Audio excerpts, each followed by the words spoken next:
Need to unmute myself. We're good. Okay.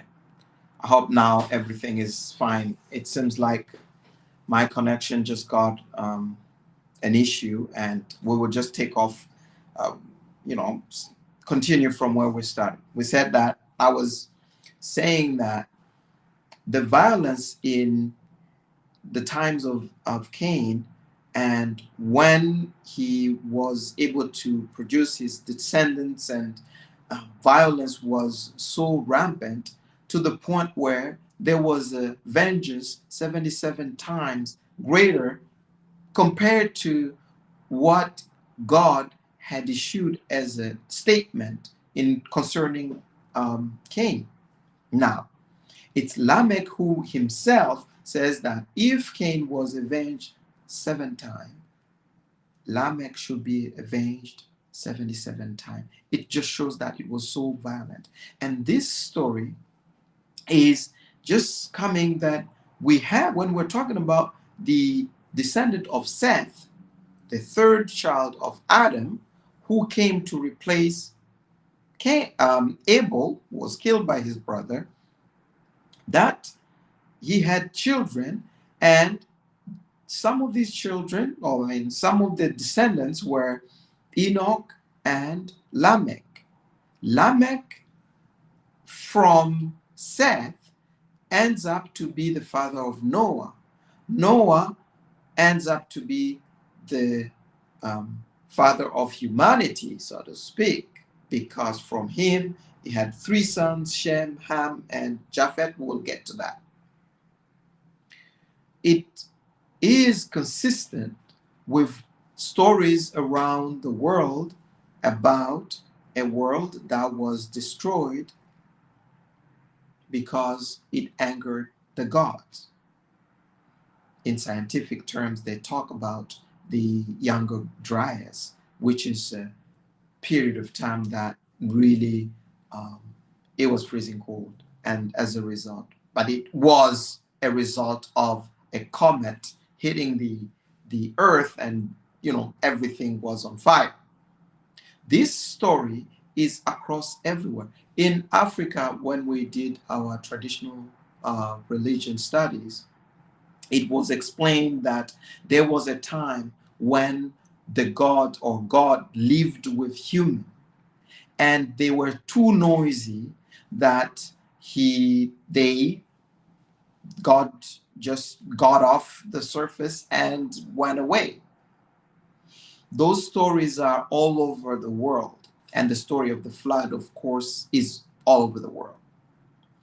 My suggestion is that this ancient world was destroyed because of the violence that was rampant.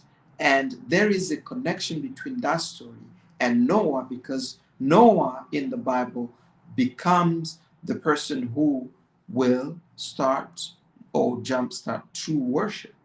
I mean, Enoch, his great grandfather, was able to live an upright life to the point where there is no burial site for him. He was not buried, he was just taken. This is what it says. And Enoch walked with God, and he was not, for God took him. It is some of those people, like there is also Moses in the Bible. It seems like um, God just took him. There was another prophet, Eli, I believe, was another prophet that was just taken by God, and there was no prayer. Enoch is one of them. And the fact that Noah is related to Lamech suggests that these stories got just mashed up together, and they don't fit, in a sense that all these other um, individuals in the middle, they're there to make sure that you don't go through all of it and extract this information and see that probably, what if the destruction of the world happened before Noah, and Noah was an introduction to convey other explanation other things that are meaningful to us right now. That is one thing. The other thing is about life expectancy. Uh, I'm going to share with you something that I learned just recently, that it used to be there was a time when the life expectancy of a white person in Africa was about 1 day to 30 days. And you say, what? Yes. The environment was so inhospitable to other races that only people of African descent could survive that environment. And it was not just too long ago.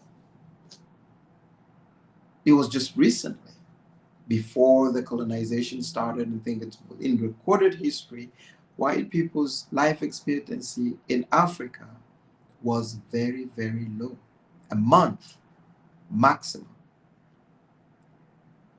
I would say that has changed a lot. The environment has been kinder. There has been a lot of change. And coincidentally, it seems like the life expectancy of people of African descent has gone down. It's like a reverse thing. I don't have any scientific evidence to that. But if we can consider the Bible to be true, there used to be a time when life expectancy was very, very high. It was a special time. We were built differently, and we get weakened as time goes by. And what if we can make sure that we take control of our environment, we take control of our land, we take control of our spirituality, because they are very related. And it seems like the removal of our spirituality, our spiritual path, has made that we could not survive longer than we used to. And you can see that this chapter 5 has so much to offer in terms of just thinking about our current life, thinking about how we can relate to spirituality, but also thinking about how we can live upright and just working our purpose and being true to ourselves, because we cannot cheat that process.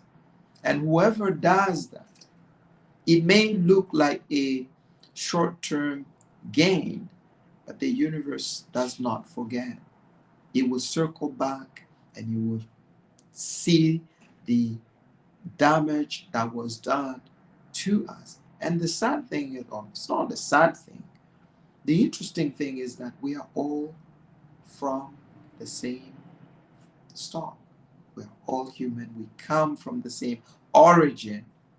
To say that we could be so vicious to each other because we want control over some part and devise mechanism that will just wreck an entire nation, an entire village, an entire community, an entire country, an entire continent,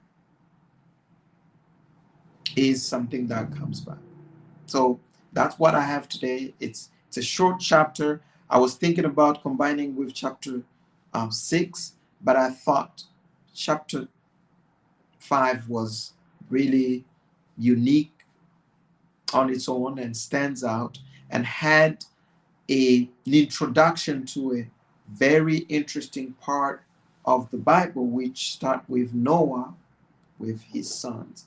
And Noah is considered that the person who rebooted humanity, who survived that, cataclysmic event, and got us back on our feet. So interesting, and I hope you were able to get something. I didn't post any link to our seminar for next week. I'll make the link this evening, and it will be right there. It's Thursday in the evening at 7. If you can make it, that'll be great. Bye bye.